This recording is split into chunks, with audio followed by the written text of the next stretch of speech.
Welcome back to my channel. We are continuing our grand journey through the greatest myths of the world, stories that shaped civilizations, defined morality, and whispered the secrets of gods and heroes through the ages. And today's epic tale comes from the sacred lands of ancient India, a story of divine destiny, devotion, and the eternal battle between good and evil. The story you're about to hear is titled the Ramayana, the journey of the divine prince, before time was measured by empires. When the world was young and the heavens still touched the earth, there was a kingdom called Ayodhya, the jewel of Bharat. Here, a prince was born, noble, righteous, and radiant as the morning sun. His name was Rama, the seventh avatar of Vishnu, destined to restore balance to the world. But fate, as always, is never kind to the pure of heart. Exiled from his home, separated from his beloved Sita, and pitted against the mighty demon king Ravana, Rama's journey would become a timeless symbol of virtue, love, and the triumph of light over darkness. So, prepare yourself, for this is not just a tale of gods and men, but the very heartbeat of Indian mythology, an epic that has echoed for over 2 millennia across temples, poems, and prayers.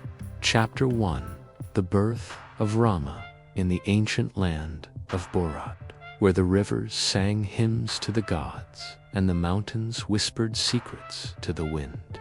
There stood a kingdom called Ayodhya, the radiant city of peace. Its streets were wide and golden, its towers glistened beneath the morning sun, and its people lived in harmony under the rule of a wise and noble king, Dasharatha, the descendant of the great solar dynasty.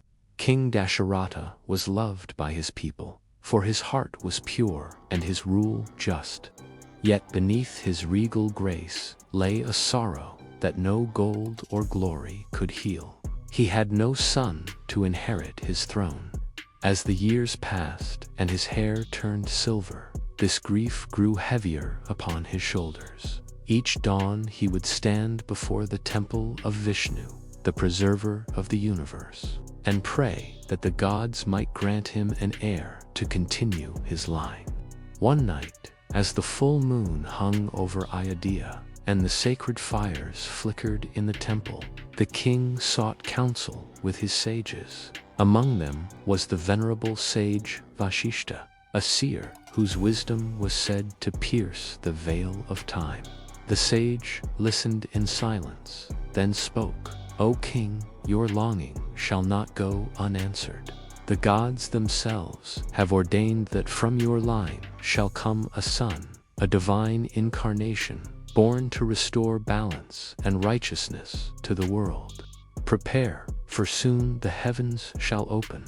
Following the sage's advice, Dasharatha performed the Putrakomeshti Yajna, the sacred ritual of fire, to invoke the blessing of the gods. As the flames roared and the priests chanted the mantras of creation, the heavens trembled. From the heart of the sacrificial fire emerged a radiant being, the messenger of Vishnu himself, holding a golden vessel filled with nectar of divine essence. "O King of Ayodhya," the celestial voice declared, "take this nectar and share it among your queens. From this sacred gift shall be born sons who will uphold Dharma and bring light to the world." With reverence and joy, Dasharatha received the vessel. He gave half of the nectar to his eldest queen, Kaushalya, half of the remaining portion to his second queen, Kaikeyi, and the rest to the gentle Sudha. That night, the palace of Ayodhya glowed with divine light, and the heavens rejoiced, for destiny had been set in motion. Months passed, and when the season of spring returned, the air was filled with fragrance and song. Birds circled the palace towers, and flowers bloomed even on stones.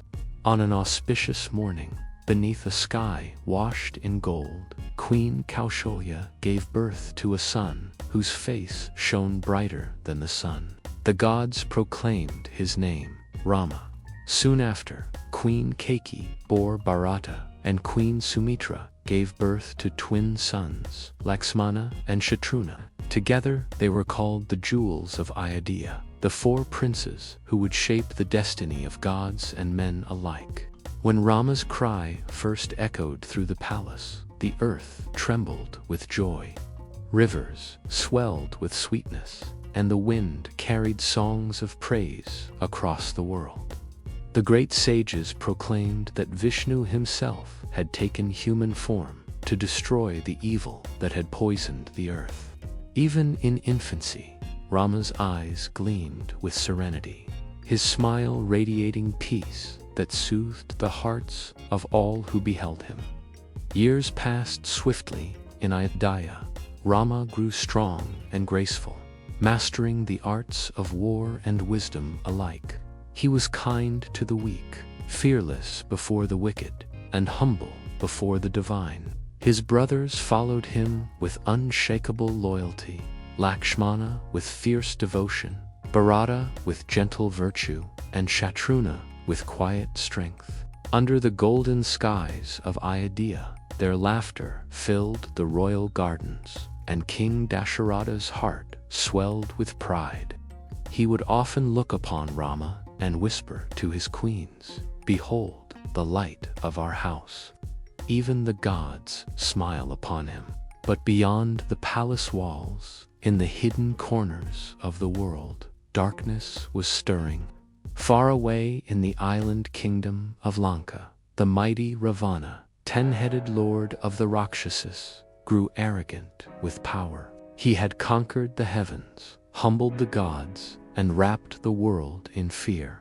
Prophecy had foretold that no god or demon could destroy him, only a man. And so, in that very prophecy, Rama's birth found its purpose. He was not merely a prince, he was destiny made flesh. As the moon rose over Ayodhya, casting silver light upon the sleeping city, the stars above seemed to whisper his name, Rama, the light of righteousness, born to cleanse the shadow of the world. The drums of fate had begun to beat, softly yet unceasingly, heralding the coming of trials, exile, and the eternal triumph of good over evil. Chapter 2. The Exile of the Prince. The years flowed gently in Ayodhya, like the holy river, Sarayu.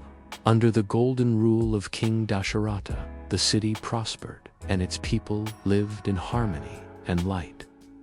Rama, now grown into a man of radiant grace, had become the very embodiment of Dharma, truth, virtue, and justice.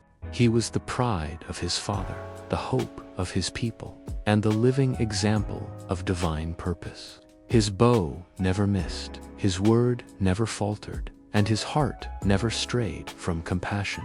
By his side were his brothers, Lakshmana, bold and loyal as the flame Bharata, pure as the morning dew, and Shatrughna, ever steadfast.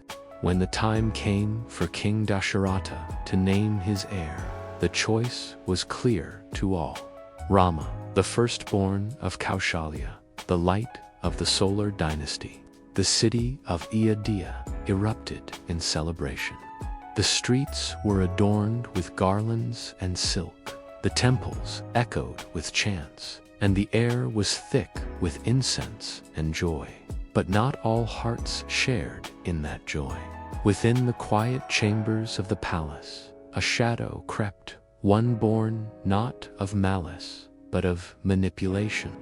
Queen Kaikeyi, once loving and gentle, was turned by the venomous whispers of her maid Manthora. The old woman's words dripped like poison. If Rama becomes king, Kaushalya will rule over you. What of your son Bharata? Will he live forever in Rama's shadow? At first, Kaikeyi dismissed such thoughts, for she loved Rama as her own.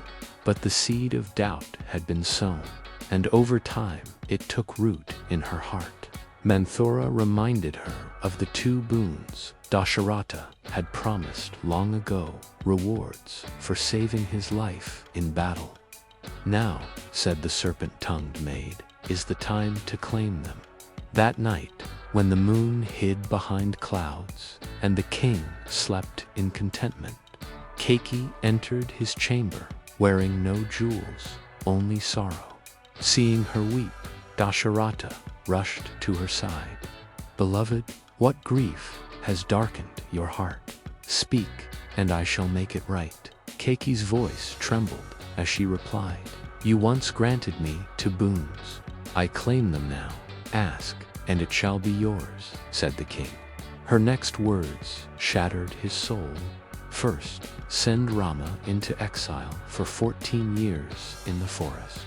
Second, crown my son Bharata as king in his place. The world seemed to collapse around Dasharatha. His breath left him. His heart broke like a pot struck by lightning. Keiki, he cried, you ask me to slay my own soul. What sin compels you to such cruelty? But the queen stood unmoved, her eyes clouded by fate.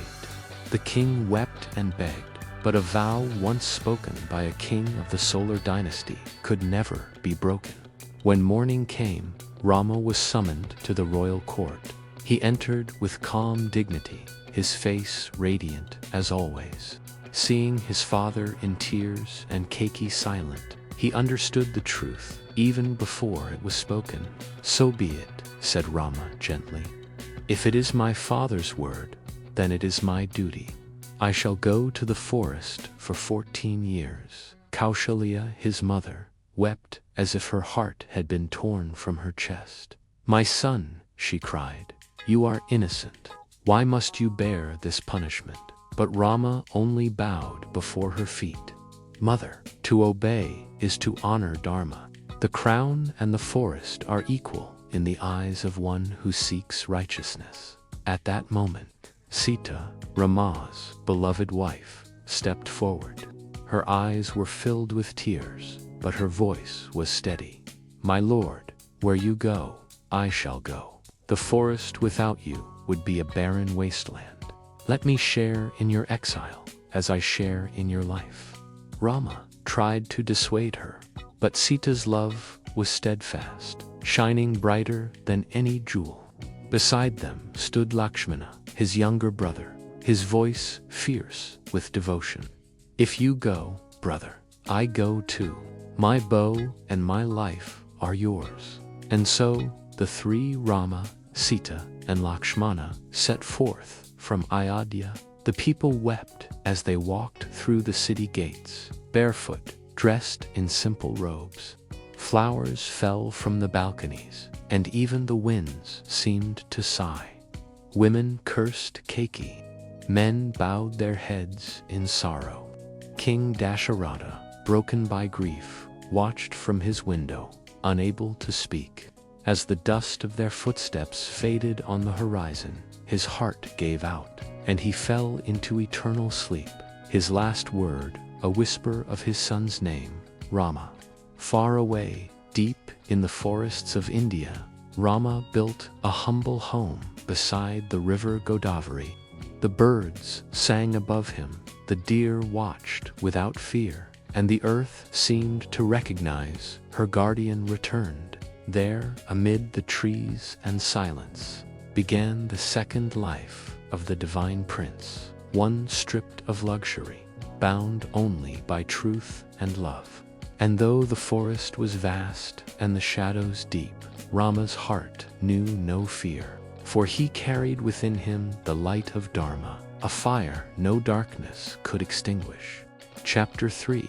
The Abduction of Sita. For years, Rama, Sita, and Lakshmana lived in the forest as though heaven itself had descended upon the earth. Their days flowed like the quiet river Godavari, filled with laughter, devotion, and peace. Rama hunted only to feed his family and the sages nearby. Sita tended to their hut, weaving garlands of forest flowers, and Lakshmana stood guard each night, ever vigilant, his bow gleaming in the starlight. The forest loved them, for their presence brought harmony to all creatures. Even the wild beasts, once fierce and restless, grew gentle beneath Rama's gaze. The trees bent low as if to bless the divine couple. It was a paradise, a world untouched by greed or cruelty.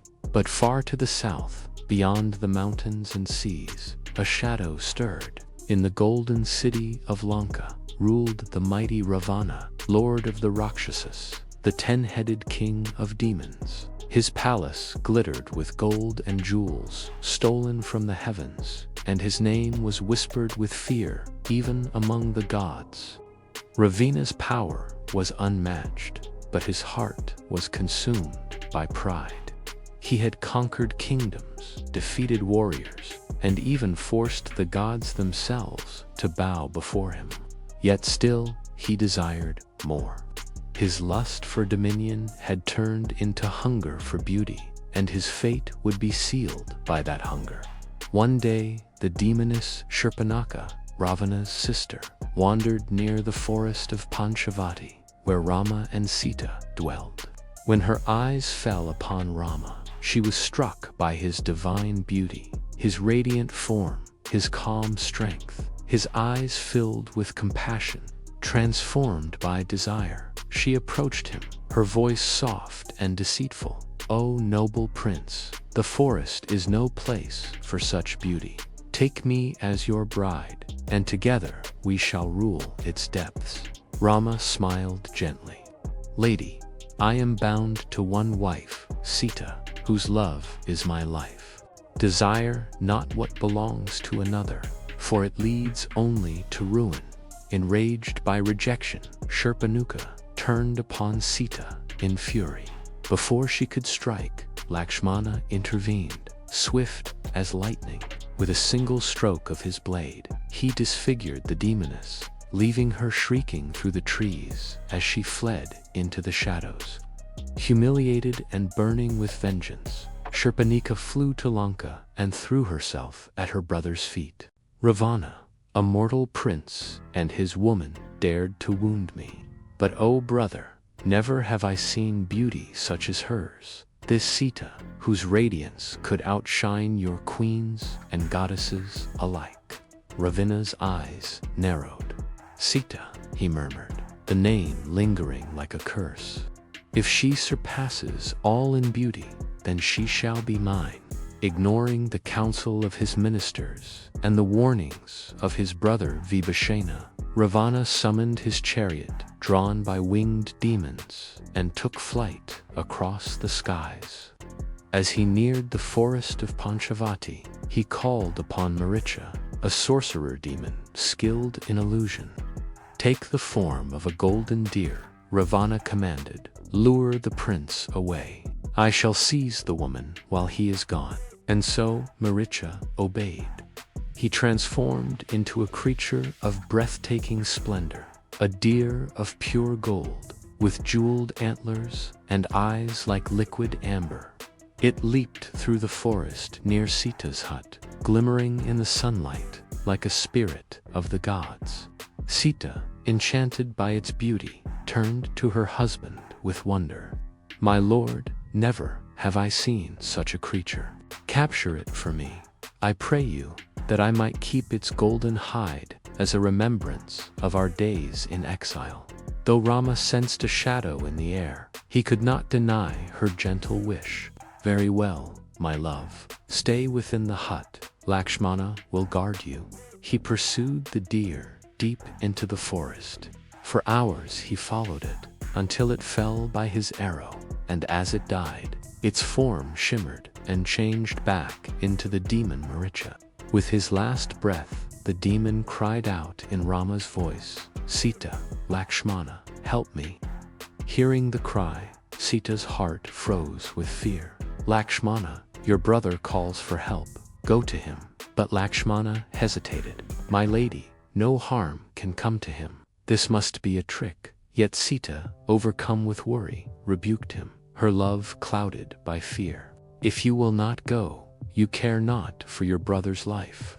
Hurt but obedient, Lakshmana bowed. Before he left, he drew a glowing line around the hut, a line of divine protection. "Step not beyond this mark, my lady. No evil can touch you within it." Moments after he vanished among the trees, the forest fell silent. A soft wind stirred the leaves, and then a figure appeared at the gate. It was Ravenna, disguised as a humble ascetic, an old monk with matted hair and a bowl in his hand. His voice was sweet as honey, his eyes hidden beneath shadows. "Oh, gentle lady," he said, "grant alms to a wandering mendicant. I have fasted long and come from far." Sita, kind and pure of heart, stepped forward with compassion. Forgetting the sacred line, she crossed it to offer him fruit and water. In that instant, the sky darkened, the air burned, and the illusion shattered. Ravana cast off his disguise, revealing his towering form, crowned and terrible, his 10 heads roaring like thunder. "I am Ravana, Lord of Lanka. You shall be queen of my realm, mistress of all riches, bride of a god." Sita cried out, struggling in terror. "My heart belongs to Rama forever."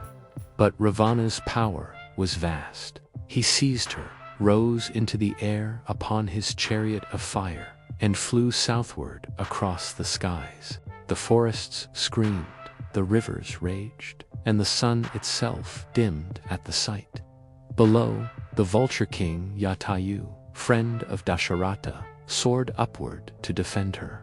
He struck Ravana's chariot with his wings and talons, crying, "Release her, demon. You defy the gods themselves." But Ravana drew his sword and struck him down. The old bird fell, bleeding, his feathers scattered like dying prayers upon the wind. As Ravenna vanished beyond the horizon, the heavens wept, the forest grew still, as though life itself had been stolen away. When Rama and Lakshmana returned and saw the empty hut, Rama's heart shattered. He fell to his knees beside Jatayu, who whispered with his final breath, "He who took her was Ravana of Lanka." The name burned like fire upon Rama's soul. His eyes, once serene, now blazed with divine fury. "I will cross the seas. I will tear down his city, and I will bring my Sita home." Thus began the true odyssey of the divine prince, a journey not only across the earth, but into the depths of his own soul, where love and wrath would meet beneath the shadow of destiny. Chapter 4. The alliance with Hanuman and the Vanara kingdom. The forest lay wounded in silence. The cries of Sita still echoed through the trees, carried by the winds to every corner of the earth. Rama walked like a shadow among the ashes of his sorrow, his bow unstrung, his heart torn between grief and fury. Lakshmana followed him, silent, vigilant, his eyes burning with resolve. For days they wandered through the wilderness, seeking signs of Sita. Every tree, every river seemed to whisper her name. Then, one morning, as the sun rose crimson over the horizon, they came upon a dying form beneath the shade of a banyan tree. It was Jatayu, the great vulture, who had fought bravely to defend Sita. His wings were broken, his body torn by Ravana's blade. Yet when he saw Rama, his fading eyes gleamed with devotion. "Rama, I tried. I fought him in the skies. But the demon was too strong. He took her south to Lanka, beyond the sea." Rama knelt beside the noble bird, tears falling upon his feathers. "O friend, you have done what even gods would hesitate to do. Rest now and find peace in the eternal heavens." With those words, Jatayu's spirit rose from his body, shining like a flame as it ascended to the world of the righteous. Rama built him a pyre with his own hands and performed the rites of fire honoring him as a warrior and a saint. From that day, Rama's purpose became clear as the sun. I will find Lanka. I will destroy Ravana, and I will bring Sita home. Their journey led them southward, through mountains and jungles, where light itself seemed to fear the dark. One evening, while resting by a riverbank, they encountered a strange creature, a being half man, half monkey, with eyes bright as embers and a presence full of strength and humility. He bowed low before Rama. I am Hanuman, servant of King Sugriva of the Vanaras. Who are you? Noble strangers who walk the earth like gods. Rama's voice was calm, yet carried the weight of destiny. I am Rama of Ayodhya, and this is my brother, Lakshmana. My wife, Sita, has been stolen by the demon Ravana. We seek her across the earth. At those words, Hanuman's heart stirred with devotion. He gazed upon Rama and saw in him not just a man, but the divine presence of Vishnu himself. Tears filled his eyes as he knelt. My lord, I am yours to command. My king too knows sorrow. His throne stolen by his brother Vali. Help him regain it, and he will aid you in finding Sita. Rama smiled for the first time in many days. Then fate has brought us together. Hanuman led them to the mountain stronghold of Kishkinda, where King Sugriva lived in exile. The Vanara king was wary at first, for the world of men was often treacherous. But when he looked upon Rama's face, all doubt vanished. The two kings, one of men, one of beasts, made a sacred pact of friendship before the fire. Rama placed his hand upon Sugriva's and said, As I swear to restore your throne, so too shall you aid me in finding Sita. To fulfill his promise, Rama challenged Vali, Sugriva's mighty brother, who had taken his kingdom and wife. Vali was a warrior of unmatched strength, said to have the power to drain half the might of any foe he faced. Yet Rama, hidden in the shadows, struck him down with a single divine arrow, ending his tyranny. With Vali's fall, Sugriva reclaimed the throne of Kishkinda. The Vanaras roared in joy, beating their chests and raising their banners to the sky. The pact was fulfilled, and the alliance between man and monkey was sealed forever. When the monsoon ended and the skies cleared, Rama stood before the gathered hosts of the Vanaras, thousands upon thousands of warriors, fierce and loyal. Hanuman stepped forward, his eyes gleaming with devotion. My lord, we will search every corner of the earth. North, south, east, and west. The Vanaras shall find your queen, or perish in the attempt. They scattered like the winds. For weeks they searched across mountains and seas, through jungles and deserts. But it was Hanuman, ever faithful, who would find her. High upon a cliff at the southern edge of the world, Hanuman gazed out upon an endless ocean, the great sea that separated India from Lanka. His heart burned with purpose. Beyond that sea, he whispered, she waits. The other Vanaras despaired, for none could cross such a vast expanse. But Hanuman stood tall, his faith boundless. If my devotion to Rama is pure, he cried, then may the strength of the gods fill me. He closed his eyes, uttered Rama's name, and the mountains themselves trembled. His body grew vast as the sky, his limbs strong as thunderbolts. With one mighty leap, he soared into the heavens, flying across the sea like a comet of light. Days later, he landed upon the golden shores of Lanka. Before him rose the jeweled palaces of Ravana, a city of splendor built upon sin. He crept through its streets, unseen, until he came to a garden filled with moonlight and sorrow. There, beneath an Ashoka tree, sat Sita, pale, thin, yet radiant still. Her eyes were filled with tears, but her spirit remained unbroken. Hanuman approached gently and spoke Rama's name. At once, her heart leaped. He placed before her a small golden ring engraved with Rama's seal. "Fear not, O Queen, I am Hanuman, servant of your Lord. Rama has sworn to bring you home." Tears of joy streamed down her face. She blessed him with a flower from her hair, saying, "Tell him that I wait, not in despair, but in faith." Hanuman bowed deeply. But before leaving, he could not resist showing the might of Rama's cause. He roared, tearing through Lanka's streets, setting fire to the demon city with his burning tail. The flames rose high, painting the sky red with vengeance. When he returned across the sea, Rama embraced him and whispered, "You have done what no god could do. You have found my heart." The drums of war began to sound. The Vanara army gathered upon the southern shore. The sea itself would soon tremble, for the Prince of Ayodhya was coming, and even the ocean could not stand in his way. Chapter 5. The Great War in Lanka.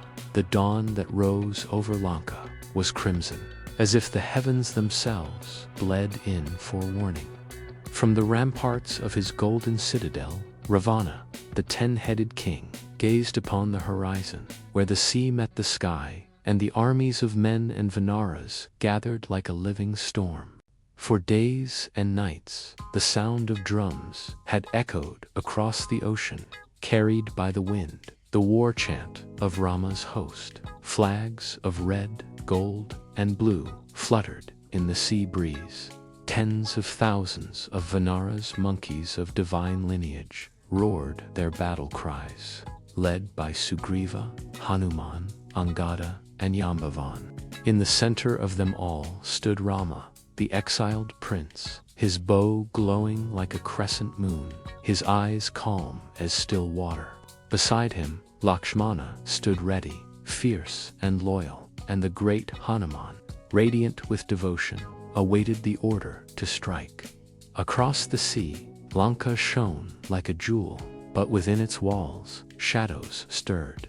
Ravana's heart was restless. Though his might was unmatched, and his kingdom guarded by the fiercest Rakshasas, he could not silence the echo of one voice. The voice of Sita, pure and steadfast, who refused to look upon him who whispered only Rama's name.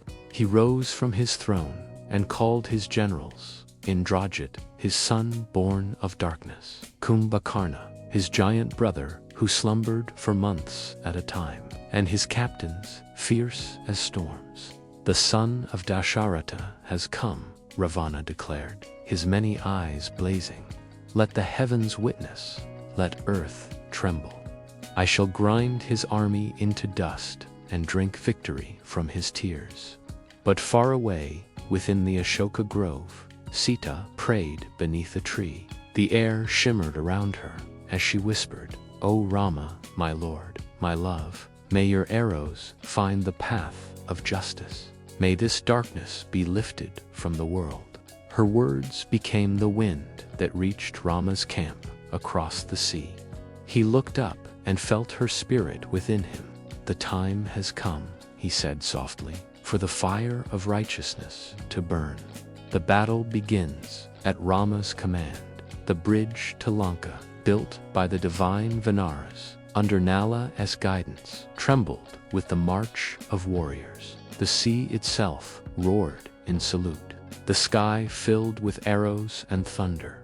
From dawn till dusk, Lanka became a storm of screams and shining weapons. Hanuman leaped from tower to tower, tearing down fortresses and scattering demons. His roars shook the earth. Angada crushed warriors with his bare hands. Jambavan, old yet mighty, fought like a mountain come alive. Rama's arrows were fire and lightning, each one a prayer, each one a promise. Wherever his bow Kodanda sang, darkness fell silent.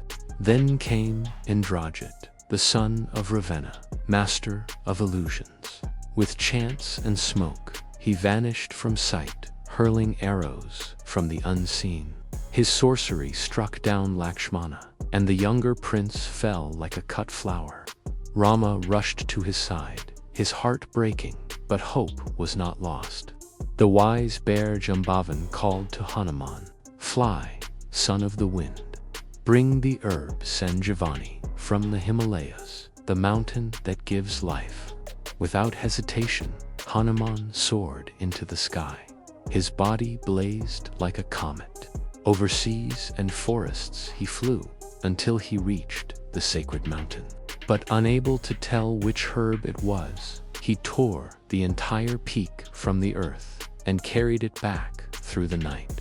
When its scent touched Lakshmana's lips, light returned to his eyes. The army roared in triumph.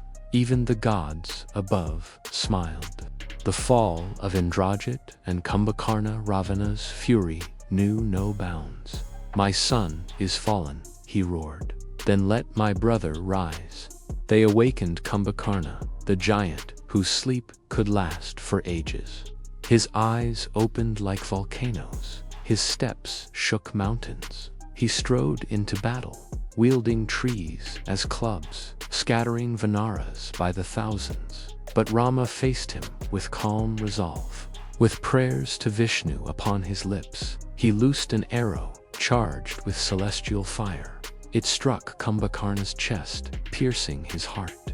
The giant fell with a crash that echoed across the island. His last words, a sigh. Ravenna returned to the path of Dharma. Ravenna wept for the first time in 1,000 years. Yet grief turned swiftly to rage.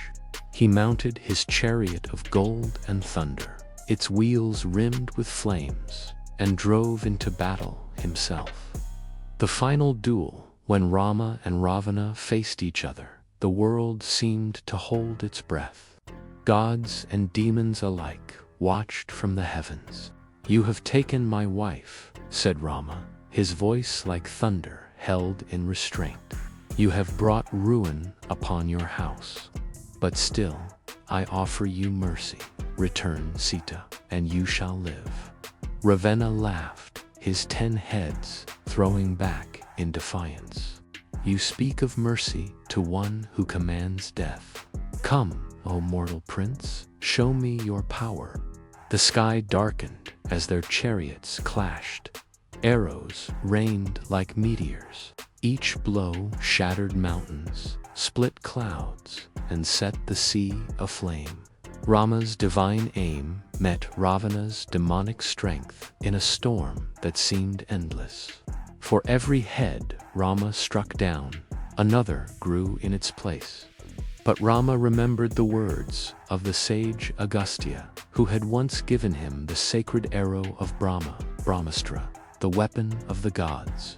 He drew his bow one final time and whispered, "For Dharma, for truth, for the world." The arrow blazed brighter than the sun.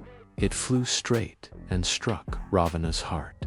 The demon king's roar shook the heavens before silence fell. His 10 heads bowed, one by one, as his body collapsed upon the earth. The war was over. The winds grew gentle again. The ocean calmed.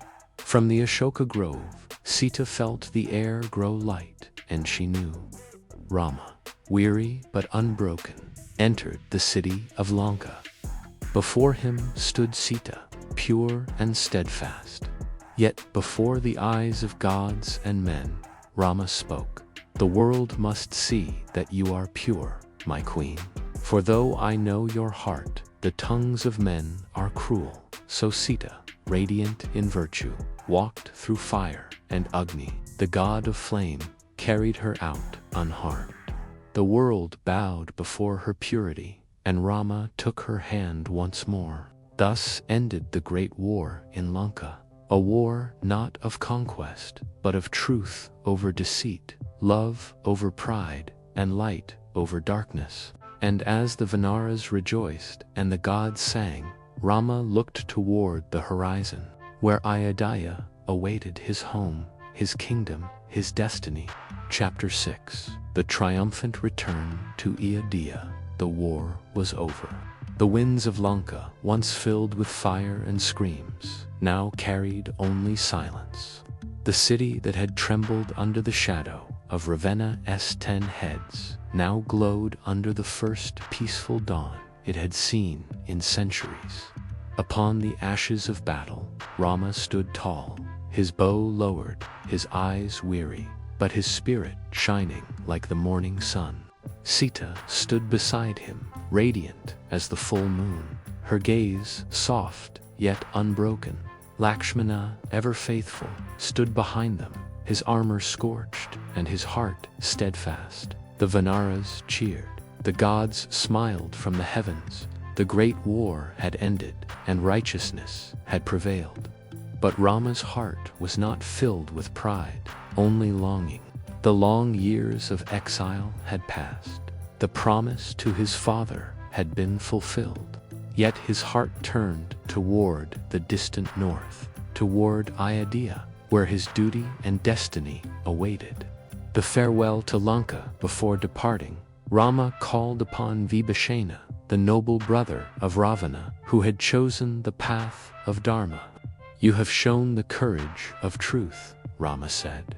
"Rule Lanka in wisdom and peace. May your reign restore what pride had burned." Vibhishana bowed low, tears glistening in his eyes. "My king," he said, "you have given me not just a crown, but redemption. May your journey home be blessed." Then Rama turned to Hanuman, his truest devotee, the son of the wind. "Hanuman," Rama said gently, "you who crossed the ocean for me, who faced gods and demons without fear, there are no words to honor your loyalty." Hanuman bowed, his voice trembling with devotion. "My lord, the greatest honor I can ever know is to serve your name. Command me once more, and I shall fly to Ayodhya to tell Bharata that you return." With one mighty leap, Hanuman soared into the sky, his form blazing against the clouds. Over mountains, forests, and rivers he flew, until the familiar golden spires of Ayodhya came into view. The waiting kingdom in Ayodhya, the kingdom had grown silent. The drums of joy had long ceased. Bharata, Rama's younger brother, had ruled in exile's name, living not as a king but as a servant, placing Rama's sandals upon the throne and vowing never to sit upon it until his brother's return. He lived in the hermitage of Nandagrama, dressed in bark and rags, keeping the fire of faith alive in the hearts of his people. When Hanuman descended upon Ayodhya's gates, the land itself seemed to awaken. The trees swayed, the bells of temples rang on their own. The people rushed from their homes, their eyes wide with hope. "Hanuman has returned," they cried. "What news does he bring?" Hanuman bowed before Bharata, tears shining in his eyes. "My lord, the dark days are over. Ravenna is fallen, the queen is safe. Rama returns this very hour." For a moment, Bharata could not speak. His heart beat like thunder. Then he fell to his knees and wept. "The sun rises once more over Ayodhya," he whispered. The city burst into joy. Women hung garlands from their balconies, men lit lamps along the streets, and the children sang Rama's name. The sky filled with the scent of sandalwood and flowers. The journey home across the ocean. Rama and his companions prepared to return. Vibhishana summoned his celestial chariot, the Pushpaka Vimana, gifted by the gods. Its golden frame shimmered like sunlight upon waves, and it could cross the skies as swiftly as thought. With Lakshmana and Sita beside him, Rama ascended the chariot. The Vanaras gathered below, their hearts heavy yet proud. "Go, my friends," Rama said, "and know that your names shall live forever in the songs of men." The world will remember that it was not armies or weapons that won this war, but faith, loyalty, and love. The chariot rose into the heavens. Below, the Vanaras roared, one final cheer that shook the earth. Jai Shri Rama. Through clouds and sunlight, the Pushpaka Vimana soared northward. The gods themselves appeared in the sky, showering flowers and blessings upon the returning heroes. The return to Ayodhya. As Rama's chariot descended upon Ayodhya, the city gleamed like a field of stars. Every rooftop shone with lamps. Every street echoed with songs. It was the night of Diwali, though none knew it yet, the festival of light that would forever mark Rama's return. Bharata ran to greet him, falling at his brother's feet. Rama lifted him up and embraced him. "My brother," he said softly, "your faith has guarded the throne far better than any sword." The people of Ayodhya gathered around them, tears streaming down their faces as they bowed before their king. Sita stepped forward, her beauty now touched with the light of divinity. The women of the palace embraced her, weeping with joy. Then Rama entered the great hall, where the throne of his ancestors stood, waiting. The sandals that had guarded it were lifted and placed at his feet. With humble reverence, Rama ascended the throne of Ikshvaku, and the people cried out, "Glory to Rama! Long live the king!" The reign of Dharma. Thus began the golden age, Rama Rajya, the reign of righteousness. Under his rule, there was no sorrow, no hunger, no deceit.